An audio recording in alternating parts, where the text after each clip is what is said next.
Hey guys, welcome to a new intervention. We are going to be doing an intervention with late-age Atlantis.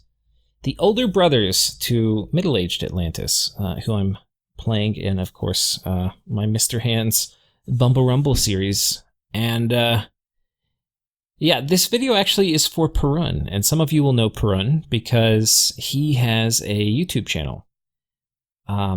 He's a little new in terms of time to the multiplayer scene, but he learned extremely quickly, and he's a very good player. And I think basically I think he probably started watching some of my videos and probably GCs and others. And I think that kind of got him to switch over from single player to multiplayer in Dominions. So, and he and I have been kind of talking since that point. So I've kind of gotten to see him grow as a player, which is kind of cool. But yeah, so he and I have kind of rubbed neurons on a bunch of the different nations that he's played, you know, on Nazca, and then he's played Late-Age Atlantis before, and then, you know, we bounced a lot of ideas off each other.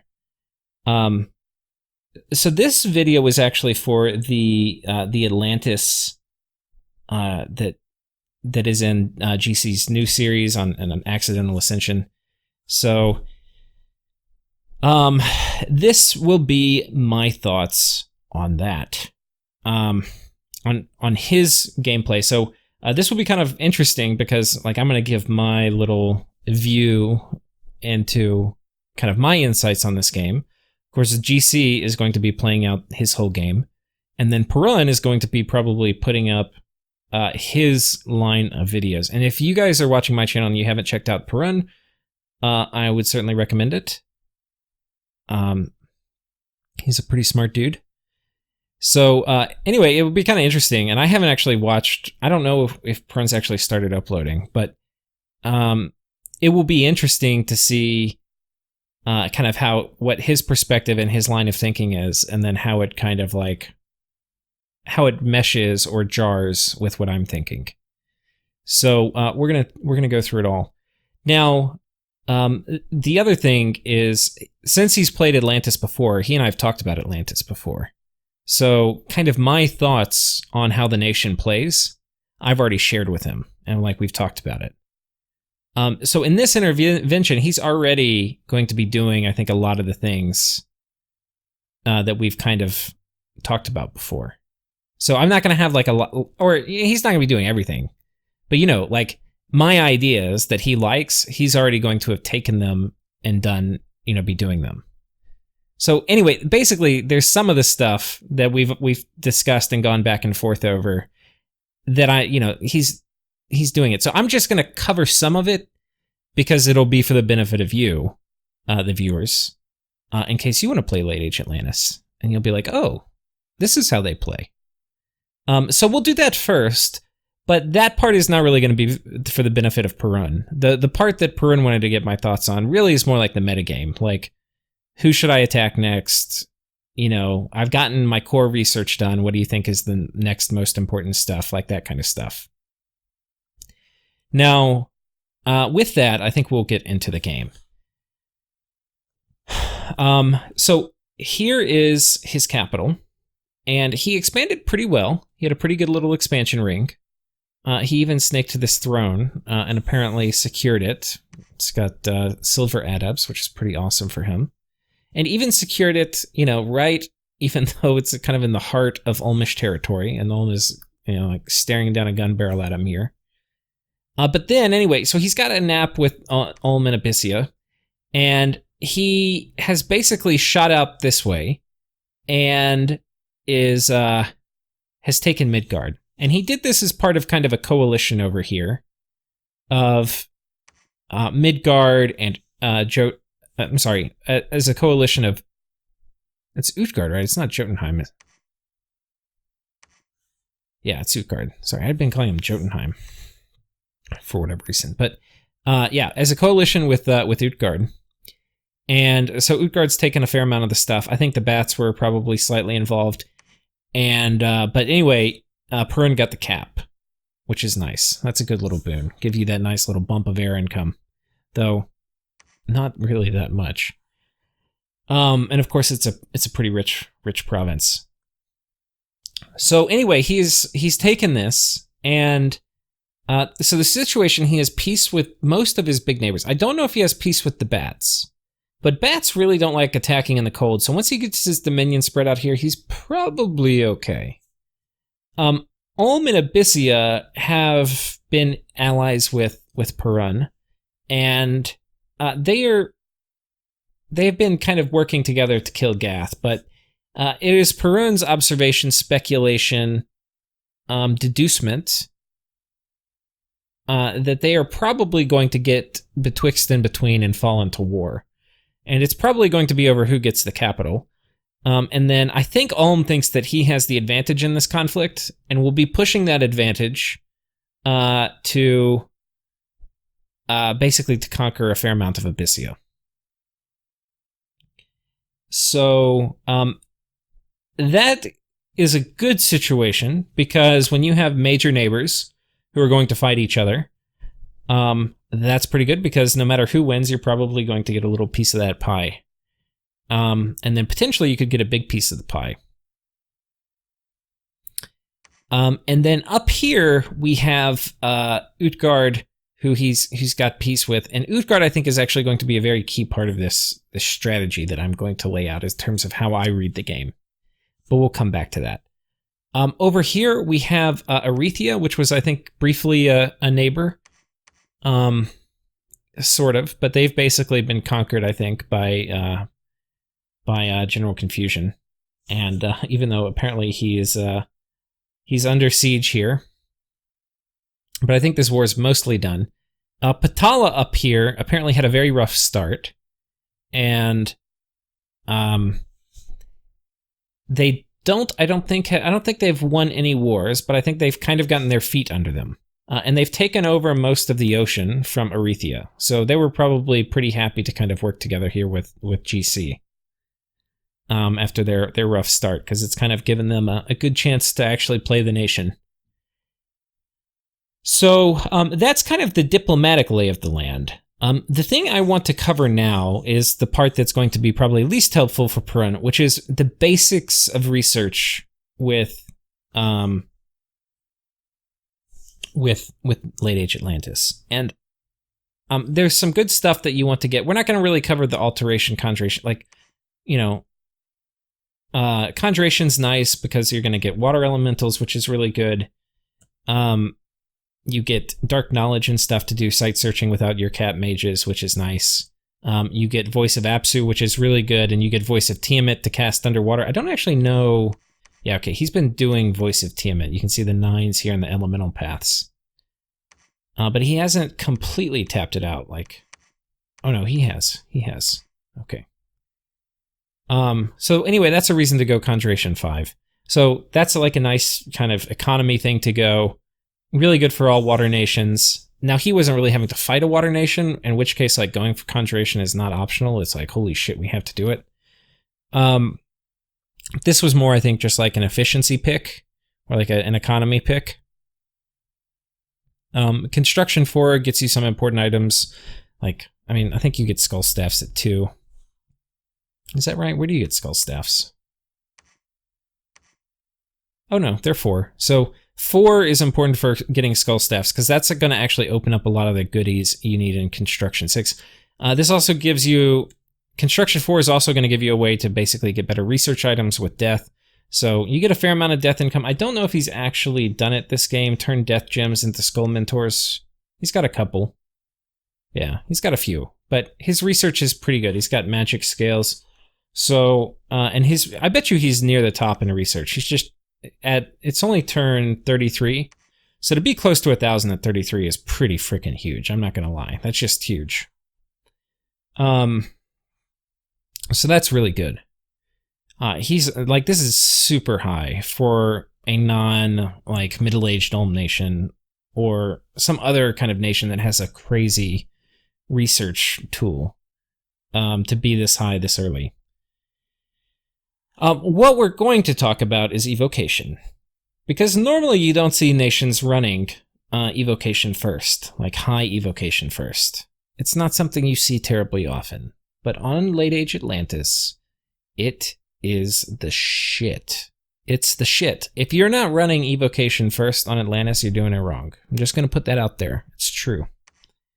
Why is it so good? Well, first, we have to come to Stygian Reigns, and that is what he's about to finish this turn. Stygian Reigns is the shit. You get 15 invulnerability. That's like Stone Skin, right? On all of your troops, and you get Rain Cast, which is kind of nice, because you're not going to be doing too much fire magic most of the time. So that is pretty damn good. Now, what makes it so cool is you're going to get a bunch of other... So it's as if you went Alteration 7, but in some ways this is better, because it's 15 protection. Now, it's not going to protect against magic weapons, but if you're not fighting people with magic weapons, then, who cares? The other thing about this is it applies to the whole battlefield, so it's not just you. You buff up everybody with this. So the nations that can actually take advantage of this wonderful spell are very few and far between. It really is only nations that have good access to death and water, and they have magic weapons that are very common on all other troops. And that is a pretty small number of nations. Because, first of all, the death water crosspath, while not super rare, is not extremely common. And then, so Niflheim has it. But Niflheim does not have lots of troops with magic weapons. So it's not that good for them. Atlantis, on the other hand, they have one of the best recruit anywhere magic weapon troops in the game, which is the Ice Guard, who are the shit, especially in cold weather.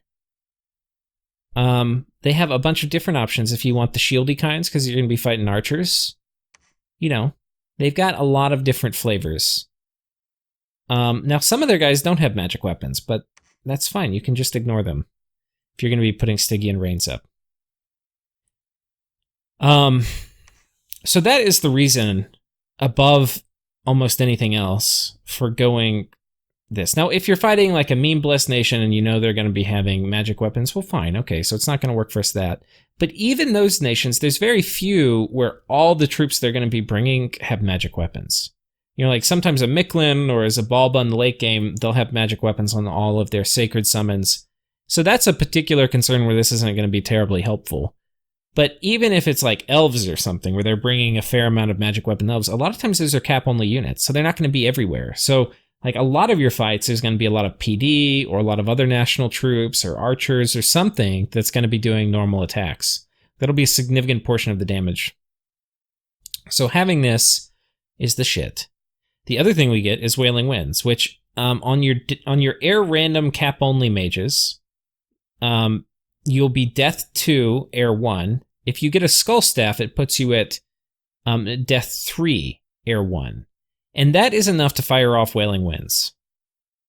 And this is one of the better combat spells in the game. And if you take these two together, this is going to make you very hard to kill, and this is going to make it the longer the battle goes, the more likely people are to run away. These two together will win you battles. Boom. That easy. That easy. And these are very easy for you to cast. You could have this set up in 3 or 4 armies by this point in time. Because basically, you're going to have plenty of water death mages, but you'll only have a few Wailing Winds. But anyway, you don't have to have Wailing Winds just to fight in either. Next, we come to water. Water, we get a bunch of cool shit. If we look at Atlantis, Late Age Atlantis, they get... so here's the cap mage we were talking about. It's water 3, death 2, and then you get a random for water, air, earth, or death. The death ones are nice because it's going to be death 3. The water ones are nice because they're going to be water 4. And the air ones are super nice because they give you the death air cross path. Okay, those are your cap only mages. Your little recruit anywhere mages on land, very meh, right? They can do some things, like they can do Stygian skin. I don't know. They're meh, But your underwater recruit anywhere mages are pretty sick. They have Gift of Water Breathing, which is okay. They have Void Sanity, which is fine. And they have their Water 2, Astral 1, but they get a Fire, a Water, an Earth, or an Astral. right? So they can be Astral 2, they can be Water 3, they can be Earth 1, or they can be Fire 1. And that actually turns out to be pretty damn important. And so when we look at a lot of the evocations for water, these are going to be one of the main targets, because we can get them everywhere. And you can see he's forted up a lot of the water provinces, right? And he's getting those, he has a fair number.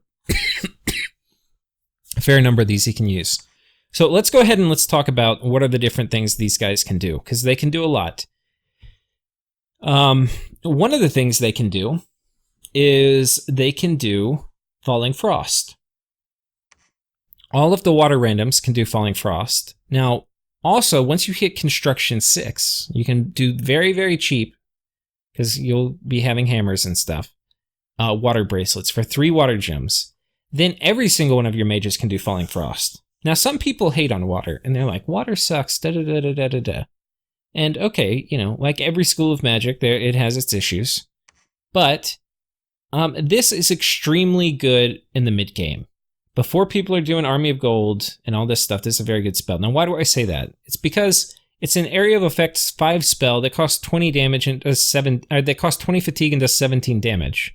Like, that is pretty damn good. Like, that's very, very good. Now, what's the problem? Problem is, well, you first have to go through cold resistance, so things like undead, it's not going to help with. And there's a fair number of troops with cold resistance, but it's not that common. There's a lot of troops that don't have cold resistance. Province Defense doesn't have cold resistance. Most national troops don't have cold resistance, but some troops do. So anyway, cold resistance, or it first has to go through cold resistance, then it has to go through your full armor value. But it's doing 17 damage, so before you have protection buffs, it's going to go through a lot of troops' armor value. And then it can inflict, like, cold status effects. So, pretty damn solid. It's a good spell. I'll just put it out there. It's a good spell in the mid-game. Now, once people do Army of Gold, your protection is probably going to be like 25 or something, right? So this isn't going to go through very much. It's not going to do much by the mid-game, by the late mid-game, once that's very common. But in the early mid-game and the mid-game, this is a good spell. Later in the game, once it's a little trickier because people have more armor, or now, but for this to work, you need the fire randoms, and they're going to need a water bracelet. So you need Construction 6 to really cast this as Atlantis. But yeah, you can cast Acid Rain, which is basically like Falling Frost, except it's a smaller area of effect, and it's a little less damage, but it's armor piercing. So versus higher protection troops, this is better. Versus lower protection troops, it's worse. So if you're going against higher protection stuff, then yeah, you put the water bracelet on this guy, he drops it, it works pretty damn well. It also is going to do area of effect rust, which is going to reduce their armor, which is going to make subsequent castings more powerful, or Falling Frost castings more powerful, which come afterwards.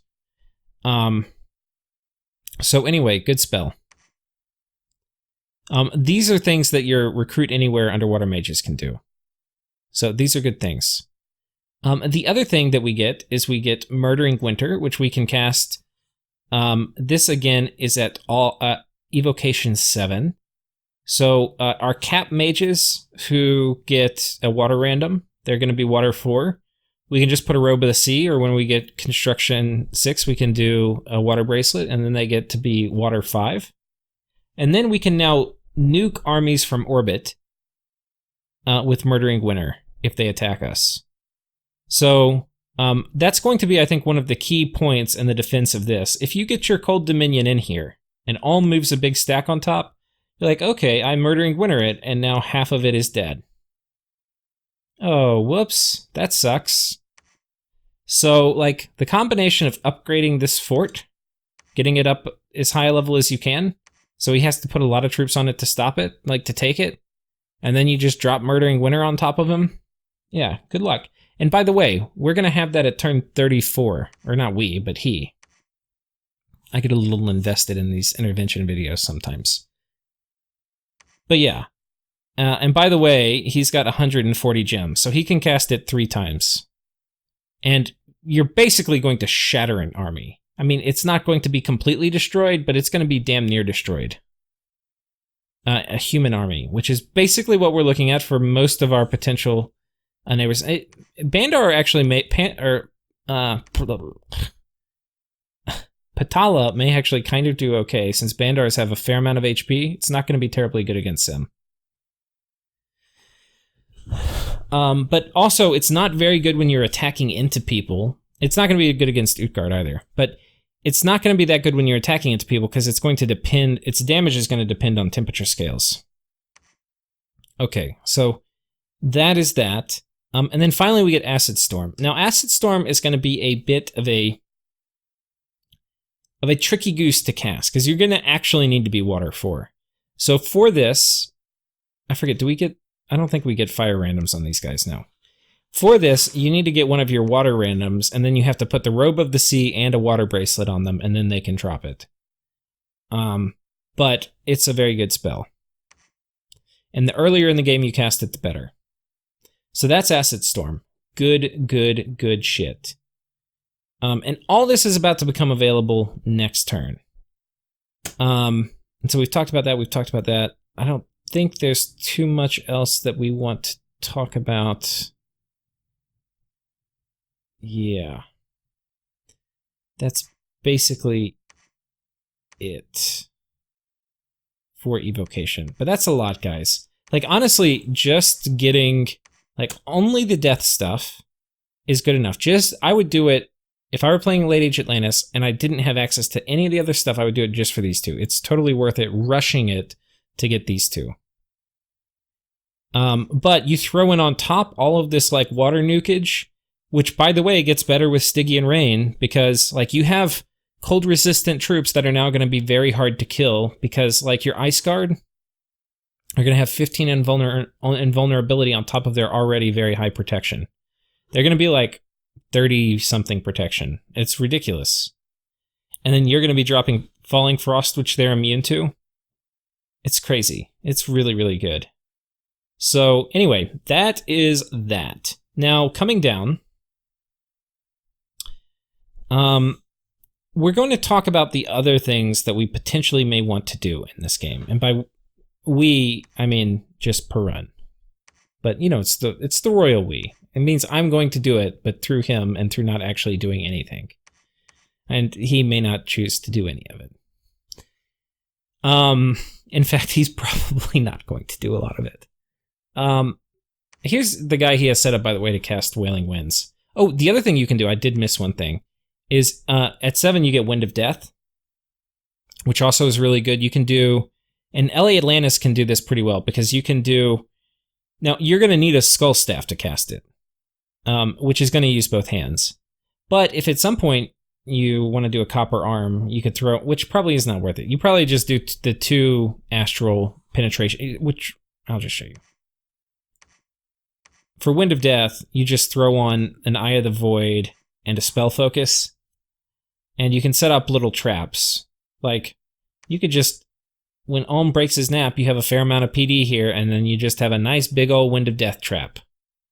And then every turn, he just sticks his head out, Winds of Death, and retreats, and goes right back in the fort. And you can give him some little bodyguards that retreat with him.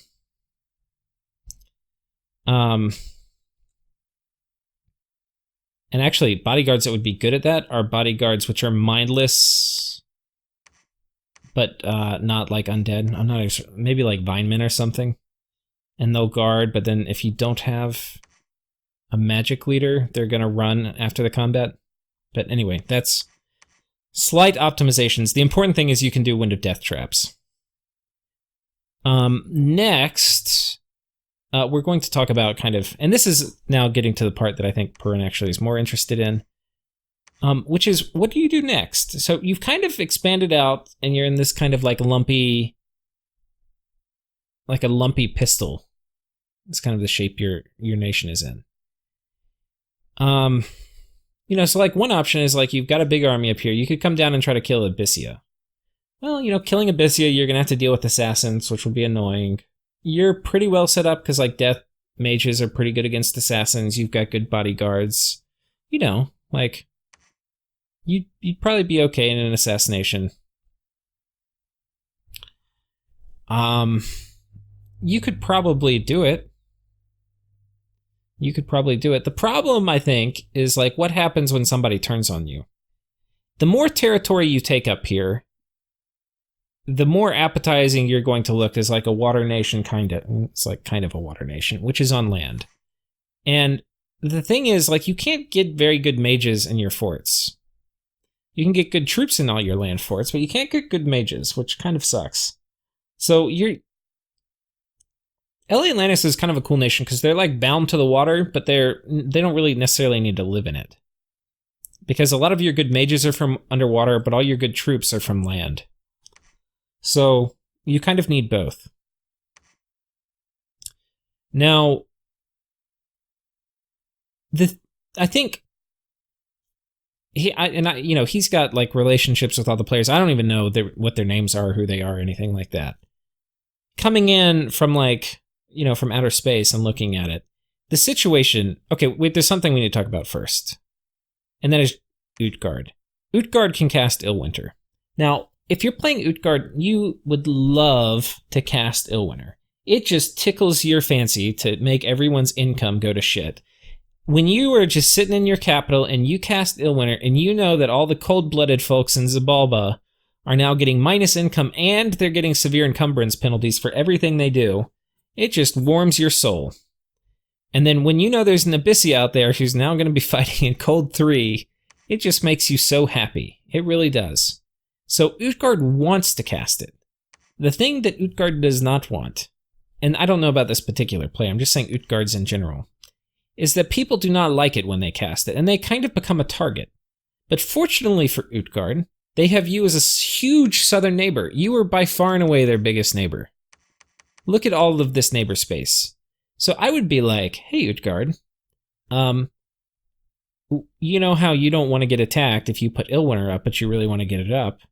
Why don't you get it up and we sign a long-term peace agreement or something? Like, let's just agree that it's in our benefit to be friends, and let's kill all the warm-blooded people while you've got it up. And especially if he waits for maybe Gath is falling, so this isn't really a threat front to him. I don't know who all is over here, but he can probably handle one nation or maybe even two nations that get a little pissed with him if you guys are in a substantial friendship or alliance. So, once you have Illwinter up, and I say you, but anyway, once Illwinter is up, fighting these two guys in the south is going to be way easier. And if they expend a lot of their energy fighting each other, then, better for you. Because you'll just come in and take all their stuff. Now, if one of them is clearly eating the other one, you have the choice then to vulture some provinces, or if it's a really clean victory, if it's just the stomp, you may vulture. Alternatively, if somebody's barely conquering the other one, but they're conquering them, and they've just had huge amounts of losses on both sides, you could just swing in and attack the person who's winning. So those are both things you can do. However, I think at this point in the game, they're just thinking about fighting each other. So I don't really think that's the right time to move in. You want to let them spend a lot of their energies, and you want them to think you're just the most friendly ocean neighbor. And they don't really have much reason to attack you. I mean, Ulm could, but yeah. Okay, if not them, and not them, then who? Do we go after Zabalba? No, that's probably a really bad idea.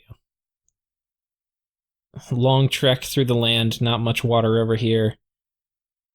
Stupid bats everywhere. I don't think that's a great idea. Okay, well, what do I think is a good idea? I think the play is you kill Patala. They had a weak start. They're maybe kind of okay in research, not great. Their army is a bunch of this shit. Dude, once we have Stygian Reigns, just murder all of them. Just absolute carnage murder fest. And that actually sounds really bad now that I say it. But you know what I mean. It's not going to be a contest. You're going to win the conflict. Honestly, you can just cast Stygian Reigns and Wailing Winds, and I bet you win every fight casting nothing more than that. Because they're probably behind in research. They're probably way behind you. I bet you they're half of you on the research graph. Not to say the nation can't research well, but just it's struggling. I think they're struggling. But I could be wrong. Maybe they've been really just powering up on research. But even so, the bless they have does not include magic weapons, and Patala gets a decent number of sacred troops they can get, but their sacred troops in general, and I could be wrong, they do not have magic weapons. Let's check before I just filled the world with misinformation. Hypnotize, not really a weapon. Yeah, they don't, and they have summons too. They don't have magic weapons, guys. Now, that means that they're the perfect target. The other thing is, once you get dug into this lake system, this will more than double your underwater holdings, which means more of your really good, all your good mages. Like, your land mages suck. Well, shamans are nice, but you know what I mean. These guys, they're not very special. You don't put them in your army because they suck. All they're good for is being lab rats. And you're honestly high enough in the research scale, like, you want to get up to like 2,000 eventually. I mean, you're way ahead of where other nations would be at this point in the game. But like, okay, sure, you still need some more lab rats, but the higher your research number gets, the more you need to shift into mages that actually do something. And what that will mean in practice is turning off mage production and all of these forts that get shitty mages, and you need more underwater forts to get more good mages that are actually good in combat. And all of these guys, let's talk about it real quick. All of these guys can do good shit. That everybody is astral, which means who cares about the other stuff? These guys can just be communions, right? So you can just have a communion of forgiving fathers. And in that communion, you can get summon earth power, power the spheres on everybody, which, by the way, that in of itself is really, really good in a communion. You also rolled shamans. And so what does that mean? It means you can do personal regen and relief and elemental fortitude and other stuff too. But now why is that important? Well, okay, because we're doing this communion with expensive mages, and our expensive mages have 20 HP. Now why is that important? Well, that's important because, if we put something like a coral blade on them, or we give any kind of HP buff to them at all, they're going to tick up from... So coral blades are I was wondering if they were like I know middle-aged Atlantis gets a discount on them. But you don't have to do coral blades. You could do coral blade, or you could do, and this may be the better one. Oh, well, you have to get construction at 6, but to get demon banes, because you don't need much HP. You really are doing it for just 1 extra HP regen a turn. But yeah, then they're going to hit, like, champions. If they ever get, like, assassinated or something, they're going to have a big old freaking demon bane. And they're going to get fire resistance, too, built into that, which is just nice if people ever casting flames from the sky on you or stuff. Or whatever the fire things that come in. But basically, it's a 3-gem way to increase the pool of your communion slaves, and you have a ton of water gems anyway. So, hang with me. All of these guys can jump in communions. You can do... earth power, you can do power of the spheres on the whole communion, and these guys are nearly turbo communion chassis. I mean, not quite, but kind of. They're like light turbo communion chassis, especially when you put a demon bane on them, or a coral blade. So you can start doing that now if you wanted to.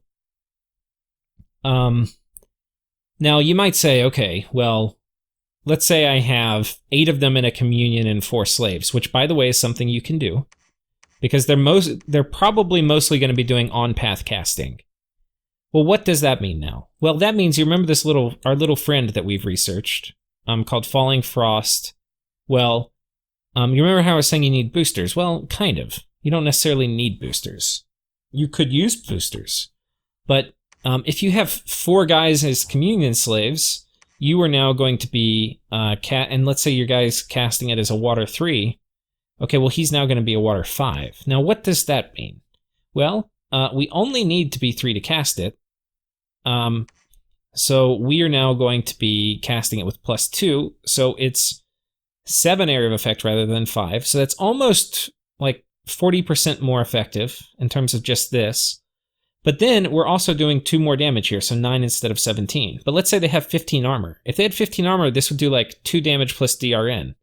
Now it's going to do 4 damage plus DRN, but on 40% more tiles. It gets really good. And potentially, if you had like a Doom stack, you could easily roll 8 Communion Slaves.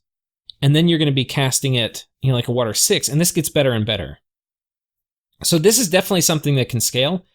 For I think a good while, you might not be ready to pull a lot of mages out of the lab, so that's fine. But shifting, as you think about the late game or late mid game, these are going to be who your mages are, and they can all communion up. So they're really, really good, is what I'm trying to say. And your ability to make them is going to be largely dependent on how much water you have.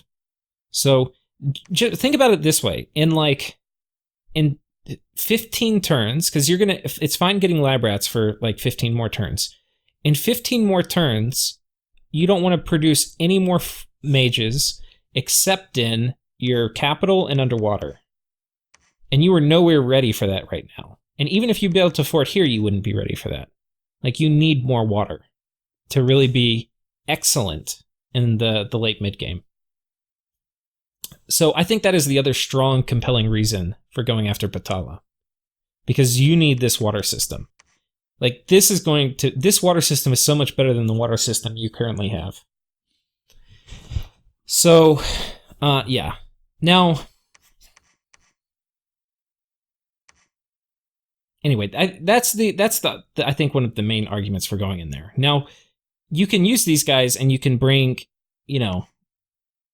what would you put together for this like up and coming army? Well, I mean, basically the same thing you have in this army, which is why I was saying like you don't need to change much. But a Wailing Winds caster, a Stygian Rain caster, which is what this guy's going to be. And then some people to spam out. What's this guy doing? Like Frostfend or something? Yeah, I don't know. How much frost resistance do your troops have? 8? See, 8 is right at the threshold where it may even be worth it to do Frostfend still. Because 20 damage would get reduced down to 13. Yeah, I don't know. Probably not versus these guys, but with these guys with no protection, these guys would really like Frostfend if they're going to be hit with Falling Frost, like Friendly Fire, which tends to happen a lot because it's a pretty big AoE. Anyway. Where were we? So, we're rolling on Patala. Let's just go with that for a minute. What does that mean we need to do? Do we pull these guys down here? No. So the thing is, the more land you take up here, the more appetizing this whole thing looks. Right? So, you need to, like, make it known that, like, this is your shit. So, I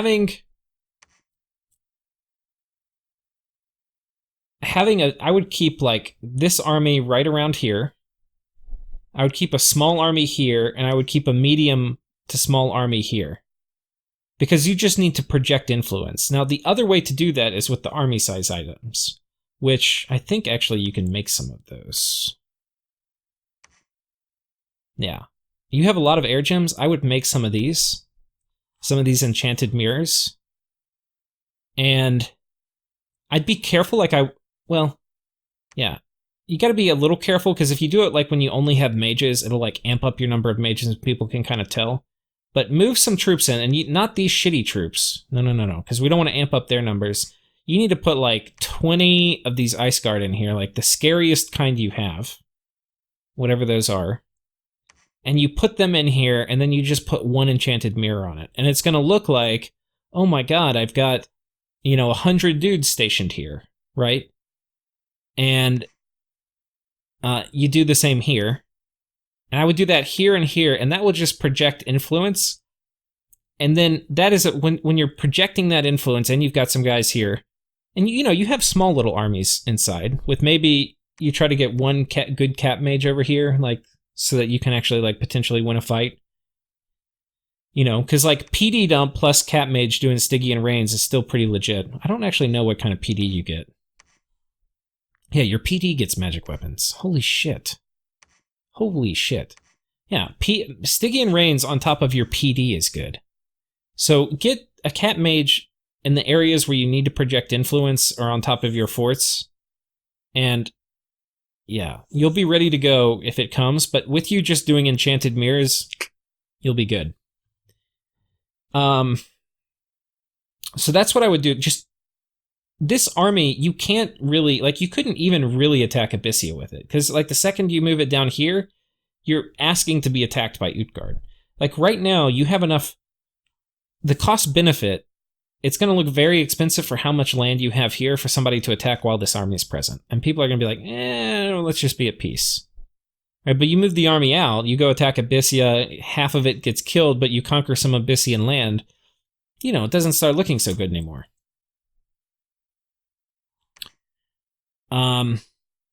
Okay, so that I think is like the first part up here. So we don't take this army and go south. This army is needed to project influence up here.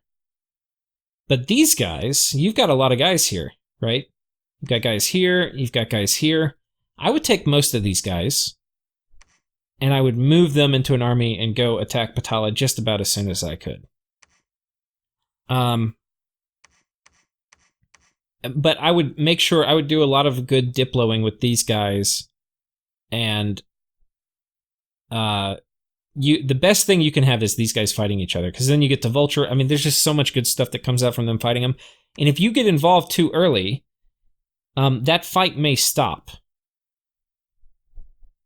You could tell one of them, like, you'll join. Like, you could tell Ulm, like, yeah, I'm thinking about joining. And you could have this army and, like, be ready to join. But, I don't know. Then you can say, you know, the last... You know, you can keep thinking about it, and then at some point say the fight with Patala is harder than you thought, you're going to have to pull more of your troops over there. So you'll join later, but like, or if he gets in trouble, you'll join. You know, like, whatever. But like, them fighting is really good for you. And I mean, I don't know, like, you can be honest too. You can be like, yeah, I just finished this, I need to get a few more troops and then I'll join you. Because that's actually true. You don't really have enough troops to attack Abyssia. And if you're going to say the same thing to Abyssia about Ulm, like, you do have a lot of troops, you can move them here and start getting in position to attack Patala, and you can say, hey, I'm moving my troops, which maybe he'll see, and be like, I'm not sure if I'm going to attack Ulm or not, but like, give me a little bit of time to think about it. However it is. Or you just do whatever you want, but the thing is that them fighting is a really good thing, and you don't really want to get too betwixt in between, you just want to encourage it.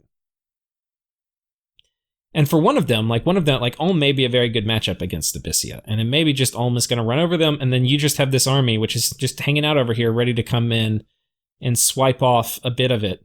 So get some scouts out here so you can see that. So I would say that's like an important thing. Get a little scouting network. So you've got scouts here. Start shitting them out, get them all filled up over here. No, I don't know where his blood hunting provinces are, but you kind of got to avoid those. And you may just kind of keep them in a safe province until you know that they're going to go to war, and then you kind of fan them out. But the timing of when you attack Abyssia is going to be really important, if you do attack Abyssia. And you only want to do it after they get, like, completely crushed. Like, their army's crushed, but their land hasn't all been taken. And then... Like, if Ulm, let's just go through another kind of, like, scenario. Let's say Ulm raids all this land, and by the time he's killed the army, he's already taken most of the land. You can talk with Ulm, you'd be like, Ulm, if you know, like, I was going to come help, but I was, like, delayed. Like, I'm going to have to declare war on you unless you'll give me, like, these 4. And he'll be like, fine, because, like, maybe he's just raided this, but he hasn't taken the province. And then you carve off, like, a nice little bit of vulturing. Meanwhile, you've eaten all of Patala. So... I mean, Patala, look, there's not even much to talk about. We already said the thing. You just bring a core of mages who can do Wailing Winds, Stygian Rain, and then... yeah, you bring a little contingent to do... you know, Falling Frost spam. I think you're going to be super good to go. Super good to go. The other thing you may consider is bringing one of your... Adepts of the Silver Order just to put Storm up. And the reason oh, wait, does he have the shitty one? Light Bandar Archers, Bandar Warriors. I can't remember which one they're called for these guys. Oh, he's got the shitty kind. He's got Bandar Warriors. The kind you want are these guys. Light Bandar Warriors are the shit. He's got Light Bandar Archers. He's got some range support. But mostly Bandar Warriors. Man, Bandar Warriors are going to get their shit wrecked by you. The other thing he got Alt 4 for was he has Wolven Winter, which is really important. And that will be really useful coming in and attacking these guys. I mean, I think it's no contest, man. I think you're just going to steamroll these guys.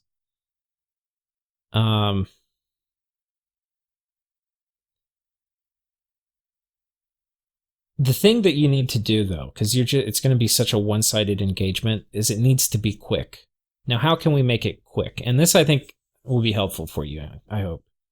You need siege strength, man. Like, you have really good troops, and it's like, okay, we can spend a lot of money getting more really good troops. And yeah, these guys are pretty good for your strategy, which is going to be just, like, have a front line that survives. Meanwhile, they're going to get nuked down with mages and wailing winds and just run. Like, you don't really need to kill them, so these guys are good. If you're actually needing them to kill hard stuff, I like these guys better, but... Anyway. But, you know, they're not exactly cheap. You know, they're 16 gold for either of them. Honestly, a quick way to just buff up your ranks here is you just take all of these little lab rats that don't have any kind of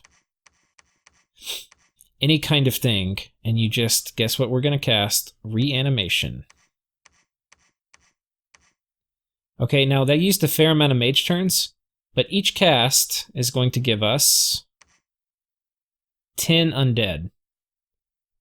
So it's like 10 siege strength. So this army, which you spent a ton of gold on, has 100 siege strength. This army, which you spent a ton of gold on, has 185 siege strength. We can take these guys. How many? If we just use these guys without any boosters, it's 8. Okay, we'll put this booster on somebody else. It's 8 guys. We cast it 8 times. We get 80 undead, which is going to be... I don't completely know. I think they're either 1 or 1.1 siege strength. You'll be at about 90. So, and it used a fair amount of your gems, but not that many. You can do that twice. I would try to get like 300 undead really quick. Turn this into siege. The thing is, this is what I want to kind of communicate. Like, why? I think the last time when we were looking at your other game, it was like Skull Mentors were what we needed to do death gems for. Here it's siege strength, and you need it fast. Because what you ideally want to do is have 2 armies that come through here. Each army has a front line of these ice dudes. Like 3 or 4 mages in support that are going to be dropping... they're going to be dropping some Falling Frost type of stuff. I mean, honestly, a shaman to turbo communion things, you know, with like personal regen on the communion, which you could get in a heartbeat. And then like 3 mages in front with no items. They just tie into the communion and then they drop Falling Frost. 1 guy with a Clam of Pearls. I assume you can make that. I haven't actually checked if you have Nature Water. Do you have any Clam of Pearls? Well, you can probably trade for them if you don't have it, but... I mean, you could also empower one of these guys and make it, empower them in water, but that would be a little expensive. I'd probably rather try to trade for it. But, I mean, or you have tons of Astral Gems. You could just put yeah, that's what you just put gems on your guy, okay? Don't worry about the Claim of Pearls. But, yeah, power the spheres, summon Earth power. You need to make sure you have at least 1 Earth guy that's one of the Communion Masters. So you've got a lot here. So just pull an Earth guy to go lead each Communion. And then you have like 3 or 4 Communion Masters, or let's say 3 Communion Masters, 2 slaves. You put Coral Swords on each of the slaves. So that's like 6 water gems. It's not much. You do one of the shamans with the squad. to do personal regen on the slaves. And you basically have pretty simple turbo communions, which are going to be spamming out Falling Frost. You have 2 sets of those, which you can do. You can pull that like today. And will it hit your research? Yeah, but it's going to knock you back. Like, you're already ahead. You already got your most important research. It's going to knock you back from like 1,000 to like 800. You're still going to be super top tier, right? So you pull 8 of those guys. I'm sorry, 4 plus 2, so that's 6. Plus the shaman, that's 7. Times 2, because you're going to have 2 armies. So that's 14. So you have like 14 of those guys. And then you're also going to have, I think the minimum requirement is Stygian Reigns. So you just have 2 cap guys do Stygian Reigns. And ideally, your scariest army, you're going to have an air guy, but I don't see many air guys. Are you spamming this out of your capital every turn? Okay, you are. Good.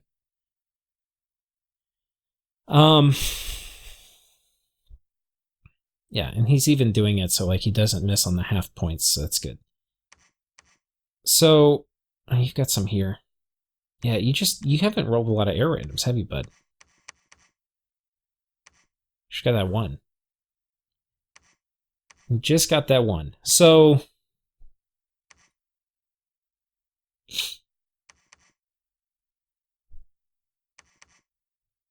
yeah.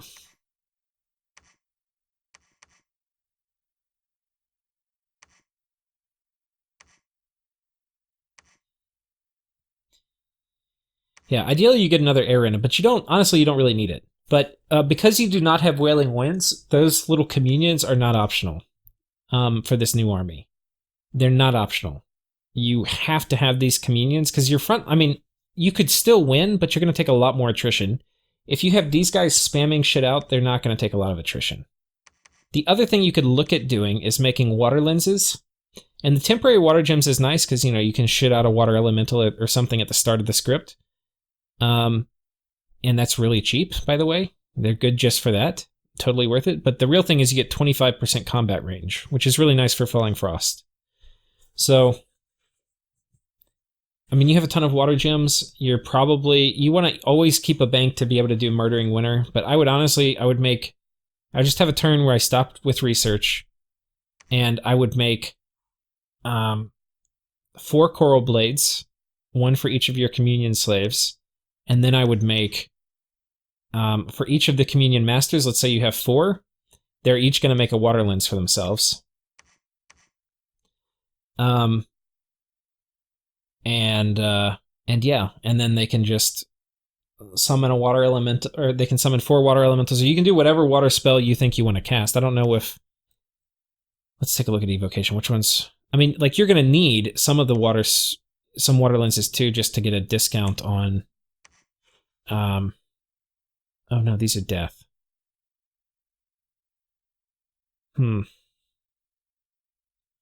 Yeah, you're not going to really need it for that. But so yeah, you probably just make water elementals, which is like totally a very, very fine first thing to cast. I would, for like your important battles, because he's probably, once you get attacking him, he's going to death ball. I would get this guy, like Boots of the Messenger on this guy, and get him to haul ass down and catch up with your main squad. And ideally, in the meantime, you get another air random. And maybe you have another one that I'm not seeing somewhere, but like, get this 1 air random down here if you can. You can keep everybody else up here to defend. But get this guy down here, and he'll be the group that actually goes through the capital. But 2 armies, you've accomplished your research mission. Turn almost all these, not all, but you need at least 300 long dead, which you can get pretty fast. They're going to be siege chaff. And your army, you want to put them back here. Their job is to hold an attack, and then you can do like hold an attack rear and 2 big boxes here or something, or however you want to. Their job is just to not die. And you want your front line probably up at the front. You want your mages somewhere in the middle with some bodyguards. And then you want to maximize the amount of time that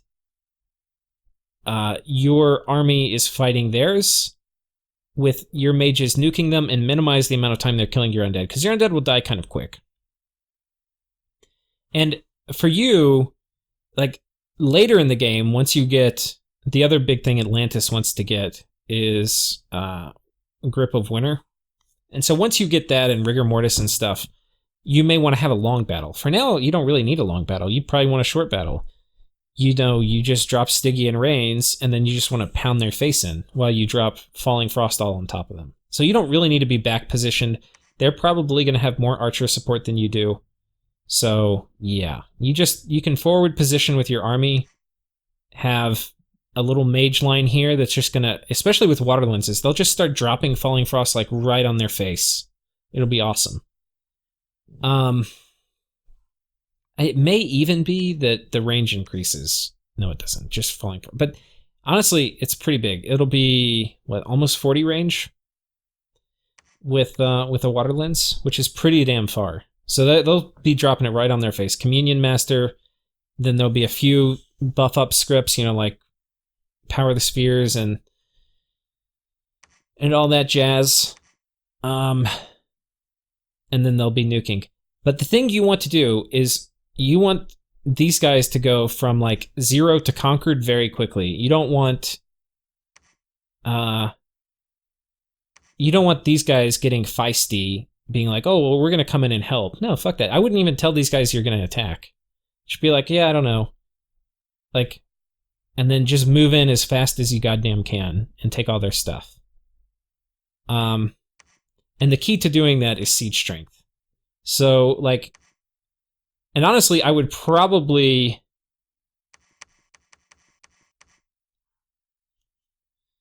Yeah. You just need siege strength.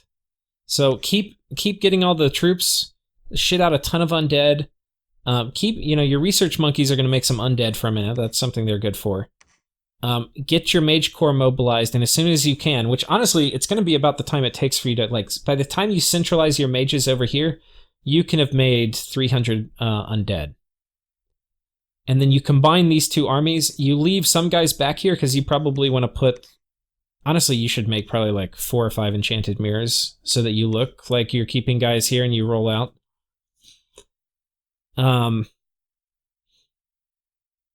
But yeah, you just take these two armies, you make these into 2 armies with undead and your dudes, and then you roll over here and flatten these guys.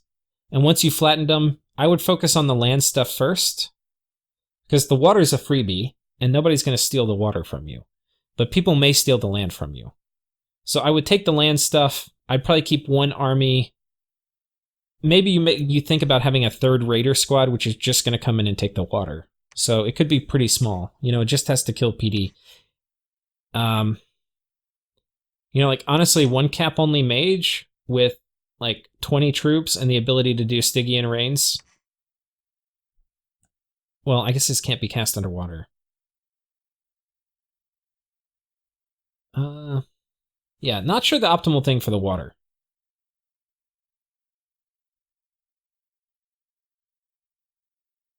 I mean, I'll let you figure that out, but very possibly could involve a few guard commanders, people guarding commander and water elemental, or just your normal troops, which are good underwater.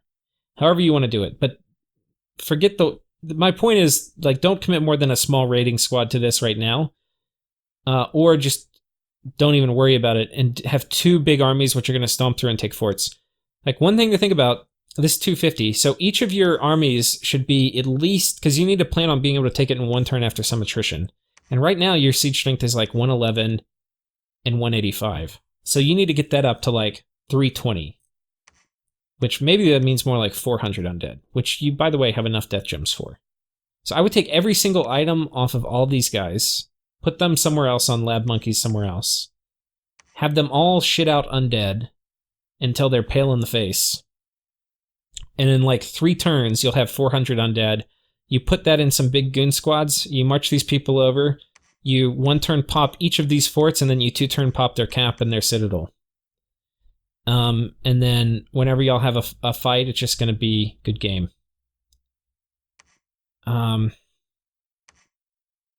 If you have to fight them inside a fort with a big army, like not these little armies, but if there's a big army like this inside a fort with a fair amount of archers, Stygian Reigns is going to go a long way. You'll probably win, but you'll probably win with a lot of attrition. You need Wailing Winds for those. So getting Boots of the Messenger on this guy and getting him to haul ass over, very good. The other thing you can do as part of your communion, and you can do it very, very quickly, is you can do Acid Storm. The problem with Acid Storm is your guys... So let's look at Acid Storm. Because Acid Storm is a sword with no hilt. Okay, it's not going to show it. I think it's 8... No. It's not much. It's like 7 or 8 AP acid damage. And it will corrode your armor. So if you have a protection buff up, like Stygian Reigns, it'll be helpful because even when your armor is down, you're still not taking a ton of damage. But if the enemy doesn't, then they'll be taking a lot of damage once their armor wears off. And it's also going to kind of murder them a lot. The problem is, you have pretty high protection troops, so it may be good enough. It would be worth testing it and just put, like, in a test game, have a guy cast Acid Storm and have these guys guard commander and just see how much damage they take. If you can go like 20 turns with it, that'll be one way to crack this fort without having to rely on Winds of Death. Like if you have a big fort battle. Because like what you don't want to have is your guys all stuck outside the fort gate and then him getting like 50 turns to shoot arrows into you. You'll be fine, kind of, but that'll be the worst way to fight the battle. So probably better in that circumstance to go ahead and do... Now the problem with doing it is he has higher HP base, which are the situations you kind of don't want to do Acid Storm. So ideally you do Wailing Winds. But it may be the case that... No, I don't know. And maybe you don't do Acid Storm. Anyway.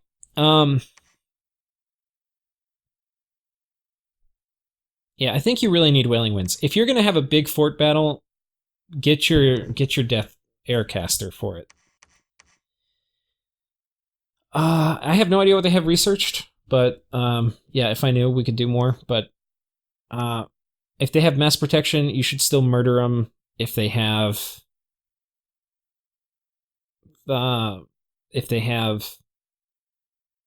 flaming arrows, you should still murder them. Pretty much everything, if they have it, you're still gonna... I can't think of what they would have at a low tier that's gonna allow them to stand up to you right now. Like, it's early in the game. I think you're just gonna murder the shit out of them. And they've had a bad start. So the key to this, though, again, is not letting any of your neighbors know that you're going to fight them and killing them extremely quickly. And then once you've killed them, you take over the water. And then after that, ideally you predate upon the weaker of these two nations, or whatever is looking more opportunistic here. The sooner you get... And I would be in, like, cahoots with them and be like, hey, like, look, dude, I think between us, you know, we conquer the world. You'll conquer from this way going up, and I'll conquer this way coming down. And if you put Illwinter up, like, nobody can stop us, and then we can, like, at the end have a fight it out for the throne. And if you guys are, like, on that long-term plan, then I think that's an extremely good situation. The fuck? 140 barbarians? What the fuck is going on? Holy shit. But yeah, if y'all are on the same page for that, and you can get him to put Illwinter up, that will be some goodness for you. Because ideally, by the time you don't need Illwinter, you're just going to massacre Patala. Illwinter's not even going to matter. But Illwinter may be really helpful when you're fighting these guys. So that would be perfect timing for the game would be you eat Patala, Illwinter goes up, you eat one or two of these guys, and by the time you eat one more person after Patala, it's probably time to start looking at thrones. The throne situation, which we haven't really talked about, you have 3 thrones out of 7 to win. So I don't think it's really the time in the game to really be looking at the thrones yet. You've got the most, so that's good. But it's really time to look at eating nations. So after you eat Patala and one other person, you can probably start looking at thrones. But I feel like you might have to eat 2, you know, you might have to eat Patala and Abyssia. And then you'll probably be in, you can probably do a throne victory. The nice thing about taking Patala too is you know, you can sail across this whole thing, so you can come down, like this throne will be yours, this throne will be in range of you. You can even do some play where you like sail over here and you get this one in like a turn or two. Yeah, there's going to be a lot of stuff that's in range. And then if you go into Abyssia, this is going to be kind of a hard play though. It's probably Ulm you go into. Oh, that's going to be a hard play too.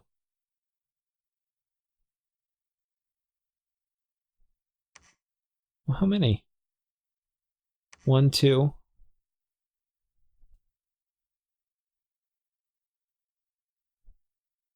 3. That puts you at 6 out of 7. Yeah, I'm not sure what you do for your 7th. You have to come up with something clever, but I mean, Patala is also good for thrones because you're going to basically get access to these two. But I think that's mostly it. Research, I think you know what next because we've talked about it before. But enchantment is going to be the shit. Site searching, we'll just pull it up and talk about it real quick. You're doing good. Yeah, no, good stuff's happening. Nature is okay. Blood, I didn't even know you had a blood mage. That's kind of cool. I didn't look at your pretender god.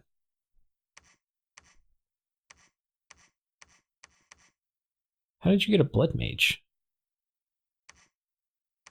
Conjure? From an event? Nice. So yeah, breaking into blood, that's pretty cool. Sorry, I accidentally hit my stop recording key.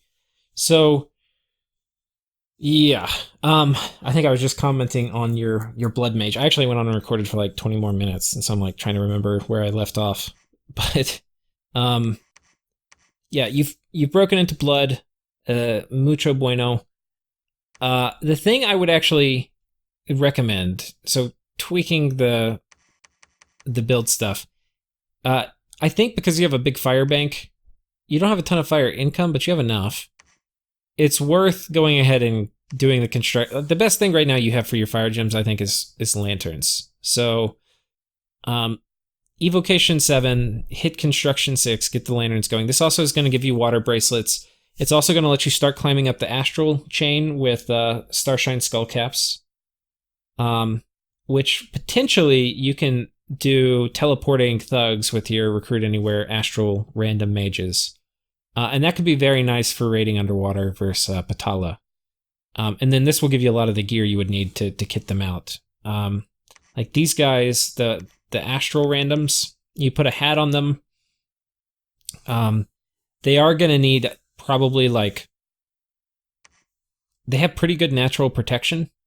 So really they just need good armor, like Armor of the Knights and something here, and then, you know, any hat. And then probably like a Frostbrand. And you can either give them 2 Frostbrands or you give them like a... Problem with shields is they actually can cause you encumbrance penalties, which is going to be one of the variables here. Give them like Boots of the Messenger. And then that might be enough. Frostbrand, armor, hat, Boots of the... Oh no, the hat would be Starshine Skullcap, and then Boots of the Messenger. And then you actually probably want a Gauntlet of Strength, which is going to give you the extra reinvigoration. Because with this underwater, this actually might be a really good raiding option underwater. You teleport, you do Body Ethereal. There's a ton of water buffs you can do underwater for thugs. Like, obviously you can do the Quicken Self stuff, the Liquid Body stuff, but you can also do Water Shield and Ice Shield. And then you've also got Astral Shield, and you've also got Breath of Winter. So it's really, there's more than you can cast. So you're going to want to do a 5 script buffing cycle, which means you probably don't want a shield, because that's going to add encumbrance. You probably just want a Frostbrand. The Armor of Knights is still fine. That's going to be your main source of encumbrance. And then, yeah, 2 Reinvig items here. And that should be fine. You don't have any way to deal with chip damage, which is kind of a problem, but it may be okay. You'll have to actually test it versus how well this can do versus various kinds of PD. The other problem you may run into is morale. So it could be you make burning pearls to put here, and that'll help a little bit with morale. But since you're not able to do chip damage, I would probably lean towards things that kill things quickly. So I'd probably just do like quickness, body ethereal. The water shield isn't going to be as... I'll pull them up. We can look at them. Are they enchantment? I thought... Okay, ice shield is here. This basically gives you protection force 20, so this is one of the ones you want to do. The water shield, which is down here in enchantment, this gives you 4 defense, I think, and may do something else too. But that's nice, but in a thug situation like this, you'll probably get surrounded and that's not going to matter as much. You're going to be relying more on protection. So I'd probably do body ethereal, quicken self, and you'll have to check out how much fatigue this uses. So body ethereal, and you may do 2 frost brands. Actually, I'd probably do 2 frost brands because they're going to be cheap. You have a ton of water gems, and you're already going to be spending this other stuff. When you put quicken self, it's going to really give you way more utility out of the frost brands. Yeah, and then quicken self, body ethereal, astral shield, ice shield, and then you can go, or liquid body, and then you can go. So if you do all that, you'll probably be fine. That'll probably be enough to have like 2 of these guys. If the turn you attack, you have that gear, and you're gonna have to turn off probably a lot of production to actually have that gear ready by then. But that might be fine. You don't really need much research left to finish 7, evocation 7. So, oh, but you're getting the Starshine Skullcap. So I don't know how the timing will work. You may just about get construction 6 by the... You'll probably be like starting your war. Like you'll have your army over here going in. And then about the time your army's going in, I wouldn't wait for this. I would like, as soon as you can get your army over there with like 300, 400 skeletons to attack, do it. But about that time, I think, you'll be having construction 6, which means you can immediately, you'll have the 2 guys who you're going to use as thugs. They'll make their own Starshine Skullcaps. You can have other people make the various gear they're going to need. And then, like, the turn after you got... So the turn you get it, you make all this stuff. The turn after, they're ready to teleport in, and then you can just have them teleport underwater, and they should basically murder everything. And that will be pretty nice. It'll be good to get that all tidied up nice and quickly. So anyway, that's another boon of going construction 6, is you basically turn on some of your light thug options. Now, they're not great thugs, and they're going to take a fair amount of gear, but it is nice to have magic phase attacks, and then just the distance and the flexibility that gives you. And then you're going to get the water bracelets, which we talked about, yeah, and then lanterns, of course, which is kind of one of the main reasons. And after that, you can, once you have construction 6, you don't need to be pushing the pedal so hard on like your little shitty mages, right? You can now be focused more on making your troops, which are really good, and you can be focused more on building infrastructure to get more of your underwater mages, which are actually good. So construction 6, then I think it's pretty hard to argue. Okay, well, you have 2 options. You can either go enchantment 6 if things are looking dicey and you think you're going to get attacked. If you're not going enchantment 6, then I would go greed. I mean, if you're not getting attacked by anybody other than Patala, I would go greed.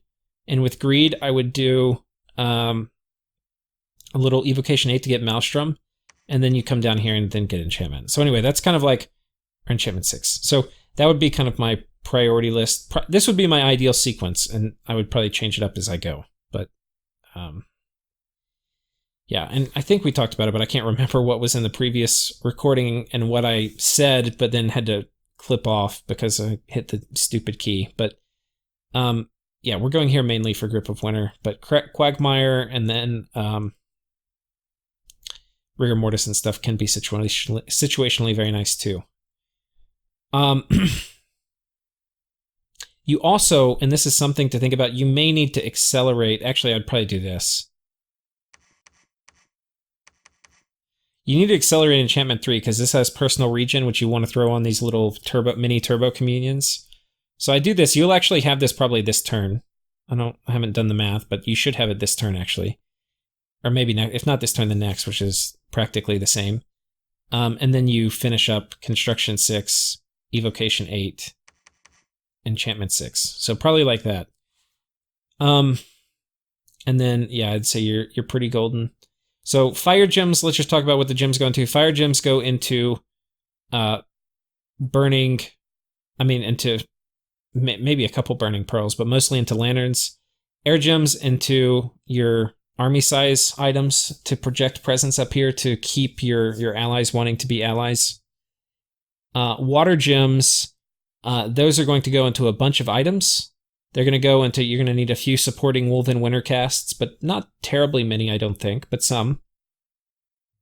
You're going to need, well, yeah, mostly it's going to be, I think a lot of it's actually going to be your communion items. So your water bracelets later, but right now which you can do like today, your water lenses for all your communion masters, which is going to, you're basically doing it for the range, but you also get a free elemental. And your coral swords for your communion slaves to give them 50% more regen. So that is where a lot of your water gems are going, and then you're going to keep a bank of them for murdering winter in case somebody gets feisty. Earth, you're going to be making some thug gear with it. Your earth income kind of sucks. I would consider doing your earth boots and just spending some of these on doing the remote site searching with earth. I don't know if you're doing that. No. So I would do, look, dude. Yeah, okay, you're doing some of it. Oh no, this is only from Voice of Tiamat. Go ahead and cast, oh, you don't have thaumaturgy researched. Okay. So you're going to need Boots of Earth later. So you can go ahead and make Boots of Earth, assuming you have some somewhere. I don't know. Do you have? I thought I saw some. Okay, you have some. So replicate those Boots of Earth, and then have the people with Boots of Earth site search on land manually. Potentially. That's an option. I'm not saying that's what you should do. That's just one thing you can do. Actually, you may not should do it, because most of your guys are going to be spoken for. Your earth mages, because you're going to need, like here, between these two forts, there's only 3, and 2 of them are going to need to be in your communions, and down here you have none. So yeah, I don't think it's worth running thaumaturgy just to get earth, because we don't really have a clear present need for it. But maybe this one guy just replicates earth boots and makes a couple of them, and then yeah, I don't know what else. Maybe just researchers. You'll do it later. So Earth we don't really have a great use for. Astral, you're going to need to climb Astral. You're going to need Thug Gear. We don't have a plan. You may end up having to, I don't know what your Pretender is, but I would say climbing Astral is kind of a priority. You can also do good mind hunting, so that will be a good tool to have unlocked. Your ability to mind hunt is going to be dictated by, so this will be another reason to run thaumaturgy. One reason to do thaumaturgy is to site search Earth. The other reason to do thaumaturgy is because you need Soul Slay to go with Mind Hunt. But your ability to do Mind Hunt is going to be limited by the number of Astral 2s you have and by the number of skull caps and crystal coins. So potentially you can make some crystal coins and get ready for later when you're going to be spamming out Mind Hunt. So those are valid uses of this. Death is going into skeletons. Nature's probably going to go into like Boots of the Messenger and stuff for your thugs. And then, yeah, you're working your way into blood. So anyway, those are my thoughts on the nation. I think I covered a lot. I think you're, as usual, in a very good position this game. Final points in closing, things to emphasize. First is do sweet talk this guy into casting Illwinter. And I don't know how to do it and what to do, but just figure out a way to do it. That's like number 1. Because that's also going to just kill everybody else. The sooner it happens, the sooner you and Utgard are going to have way better economies than everybody else. So that is good reason to do it. The other thing is it's going to take pressure off you. Because people are going to hate Utgard, they're not going to hate you. So getting him to cast it is good, and as far as I'm concerned, would be concerned if I were playing, I would have a friendly border with Utgard the entire game. But definitely don't show it, and you can still add, troops here. One thing to think about too, and this is not really the closing points, but be careful about how you do your armies. Like when you add your mirrors, like if you move this army here, and then next army there's a bunch of people in here, and there's an army here, he may think you split the army up. But like if all of a sudden this goes from like 20 to 100, he'll probably know something's fishy, but he might not. So anyway. Okay, so closing thoughts. One, form a good friendship with Utgard and try to get Illwinter up. That's like the important thing. Incite a war between these and get a scouting network out once the war evolves to see who to vulture or who to backstab. But I would plan on not doing any of that immediately. Kill Patala, but do it very, very quickly and secretly and with a lot of siege strength. So massively spam out undead.